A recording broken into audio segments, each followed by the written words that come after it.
అండి నిన్నటి నుంచి ధనుర్మాసం అయితే స్టార్ట్ అయిపోయింది కదా! ఇంకా పండగ నెల కూడా స్టార్ట్ అయిపోయింది. ఇంకా అందరి ఇళ్ళ ముందు ముగ్గులతో కలకల్లాడుతూ ఉంటదనమాట.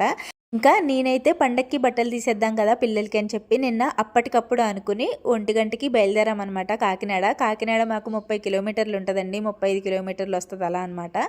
ఇంకా అక్కడికి వెళ్ళేటప్పటికి 2:30 పావు తక్కువ 3 అయిందనమాట. ఉదయం బయలుదేరితే కొంచెం టైం దొరుకును. కానీ మధ్యాహ్నం బయలుదేరిన మూలన అస్సలు టైం లేదు. హడావిడిగా పిల్లల మట్టికి బట్టలయితే తీసాననమాట. మా హస్బెండ్ కూడా తీసేసుకున్నారు. ఇంటికొచ్చే టైంకి 7:30 అయిపోయిందండి. ఇంకా నాకైతే ఫుల్లు చలండి. వణుకొచ్చేసింది ఇంటికొచ్చే టైంకి. ఇంక పిల్లలేమో మా తోటికోళ్ళ ఇంటి దగ్గర ఉండిపోయారు. స్కూల్ నుంచి రాగానే వాళ్ళ ఇంటికైతే వెళ్ళిపోయారనమాట. ఇంక అక్కడే భోజనం చేసి మా ఇంటికైతే వచ్చారనమాట.